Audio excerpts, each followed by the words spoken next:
joined by assistant coach Dan Shardo. And, well, Dan, I don't know that we expected this. Certainly, I'm sure you expected to win. You expected to win every ball game. Expected a tough ball game, and you guys just came out, got on them early. Yeah, we did. I agree with you. I didn't expect this at all.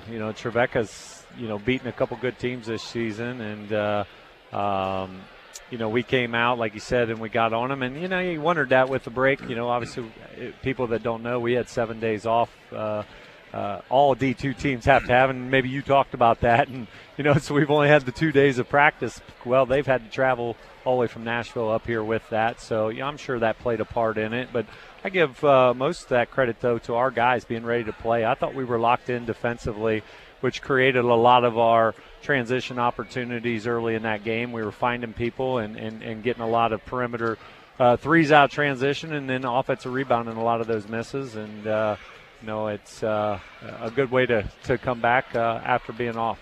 Let's get right to it. A scary moment when Alex went down. And is there official word on Alex? Because it looked like it was going to be pretty bad, and he came off and he was on the bench and he went back. So what's up with Alex? Yeah, I think it's a little too early to tell. We were pretty optimistic of what the trainers were telling us when we first talked to them, and then he came out to start the second half, and it gave out on him in the layup line. So that's a little bit of a concern there. So I guess time will tell with that. It didn't look good live, I would just say. But then, they had said it was more of a need thing.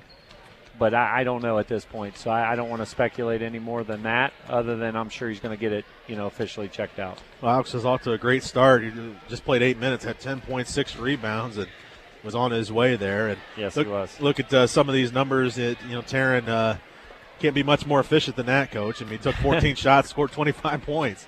Yeah, and had 6 assists. And, that Taryn was dialed in, obviously. He's playing at a pretty high level right now, and he's such a when we are really sharing the basketball, we're pretty darn tough to handle on offense, and Taryn just finds people all over the court. And then, obviously, he can shoot the three, he can drive you, he can post you, he can offensive rebound. So he can score in a lot of different ways, and he just is a really tough handle, I think, when he's really dialed in defensive rebounding especially. I think maybe one of the biggest positives when you have a game like this is you get an opportunity to play a lot of guys. And, Singleton, who's played a lot of minutes this year, he's able to get 22 minutes, and you see the type of player he is, 11 and 6. But then some guys that maybe haven't got multiple minutes. It was good for Trey Smith to play out there 20 minutes, Aaron Overheiser to play 21 minutes, and kind of get their feel for how the college game works. Absolutely. And Charlie and I talked about this. In the past, we've maybe had more of these kinds of games, 6-8 years ago, where we got a lot of playing time for those guys that are in those situations. And it helps them develop confidence as players. It helps them down the road. And so we talked about this is a good 3-game stretch to maybe get some guys some more playing time. I didn't expect as much of it today, I'll be honest with you. But I thought Cat played really well when he was in there. But you know what? That doesn't surprise me because he's been practicing well and playing well. He got in foul trouble a couple games, the last 2-3 games. So, and then I thought Aaron was rebounding the ball really well, which is great to see. We're going to need him moving forward, whether Alex's health, is good or not. We're going to need Aaron moving forward. Well, regardless of how Alex is healthy, I'm sure he's not going to play tomorrow and probably not Monday, and so that's going to be an opportunity. I would expect Tyler to be that starter, but that's going to be an opportunity for a couple things. One, Oberheiser to get some more minutes, but then Singleton to play that 4 spot. He plays a lot of the 3, but now maybe to go down where I think he's even more comfortable at the 4. He's offensively, he's definitely very comfortable in the paint area with his back to the basket. He's arguably the best player we have.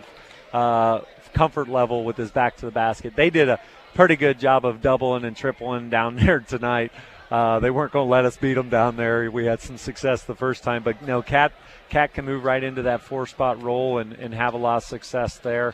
And it just kind of bumps guys around a little bit on positions, but for the most part, that's the big one there. Stern will play a little more 5, and Cat will play a little more 4 when that happens. And we still have some versatility of moving Rick to a wing with with Trey or Nick at the point. So, we could still put some size out there with those guys if needed. All right, Coach. Well, Mary Grove tomorrow. I'm not going to ask you anything about them because I don't know anything to ask you anyway. That's Coach Priggs. But we'll find out. We'll be back home. It's always good to be home, and we'll see you tomorrow night. Sounds great. Thanks, Jason. All right, that's assistant head coach Dan Shardo. Appreciate him joining after every ball game.